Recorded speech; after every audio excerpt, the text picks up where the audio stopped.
Bref, on était tous là à rien faire, puis d'un coup, Mathieu casse le silence. Et les gars, c'est quoi le behaviorisme? Attends, je refais une recherche. Alors, le behaviorisme est la naissance de la psychologie en tant que science expérimentale. Cela remonte au 19e siècle grâce à Wilhelm Wundt, qui est le premier chercheur à ouvrir un laboratoire de psychologie expérimentale en 1879. Trouvant les expériences insuffisantes, il y joint l'introspection.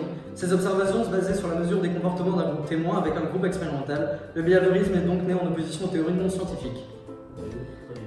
Ouais, en fait, il y a 4 grands personnages dans le behaviorisme, on va en voir chacun.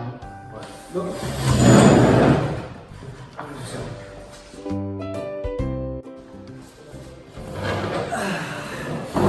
Bon, bah, j'ai été voir le premier mec, c'est Thorndike, bref. Bref, je suis allé voir Thorndike. Je l'ai regardé, il m'a regardé, il me ressemblait beaucoup. Ouais, c'est moi. Allez, viens, rentre. Il m'a Tu dit, veux voir mon chat? C'est sur lui que je fais mes principales expériences. je me suis dit, Ouais. Il est juste là. je me suis demandé pourquoi il était dans une cage. Il m'a regardé, je l'ai regardé. Tu connais pas Schrödinger par hasard? Non, mais c'est une expérience sur les stimuli. En fait, il y a un bouton dans sa cage pour ouvrir la porte, ainsi il peut aller chercher à manger. Il était affamé et pas doué. Il a réussi après 1 heure. Thorndike a recommencé 20 fois. Il tenait pas vraiment à son chat, mais il était plus doué qu'avant, 30 secondes. Et c'est ainsi que j'ai fait ma première loi. Première loi, c'est si un comportement a une conséquence positive, ça va se reproduire de plus en plus. A l'inverse, si ça a une conséquence négative, ça va se reproduire de moins en moins. La deuxième loi, c'est qu'il y a un renforcement entre un stimulus et sa réponse grâce à la répétition. J'ai pas tout compris, mais une chose est sûre, c'est que le chat va finir par mourir de faim. Bref, j'ai rencontré Thorndike.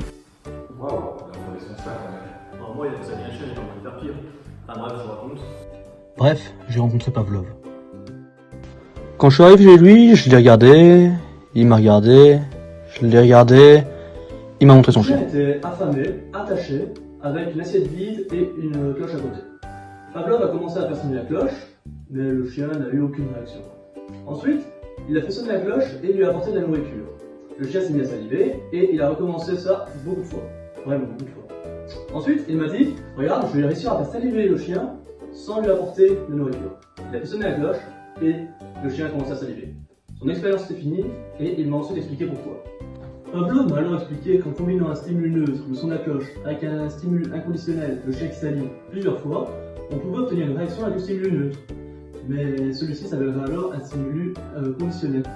Je n'ai pas vraiment compris ce qu'il voulait dire, mais j'en savais un peu plus sur le behaviorisme. Mais bon, faire des expériences sur un chien, c'est quand même un peu fort.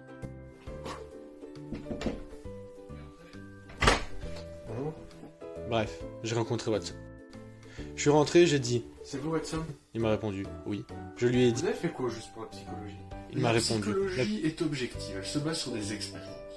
Ensuite, la vie mentale existe, mais ne doit pas être l'objet d'études. Et enfin, on étudie les comportements qui sont observables et mesurables. » Je lui ai dit J'ai pas compris. Il m'a dit En résumé, l'homme se construit, il ne naît pas tel quel. Ensuite, il m'a dit avec un bébé. J'ai regardé, il m'a regardé.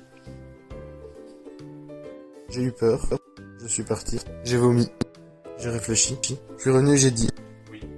Comme c'était bizarre, je vais laisser quelqu'un d'autre vous l'expliquer. Pendant 2 mois, Watson et son assistante, Rosalie Reiner, vont d'abord exposer l'enfant à divers animaux pour observer ses réactions.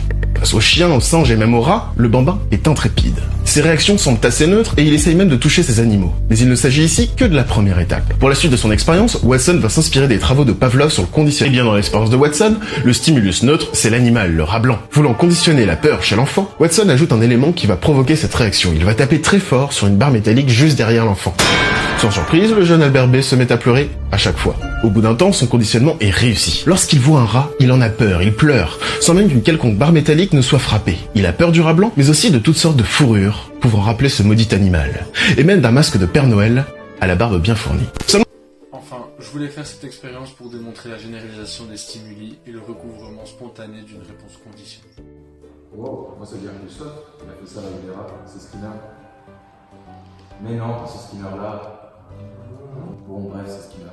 Je l'ai regardé, il m'a regardé, je lui ai dit. Alors, t'as porté quoi au behaviorisme toi? Il m'a dit. Ben moi, j'ai mis en avant un positionnement différent des autres. Pardon?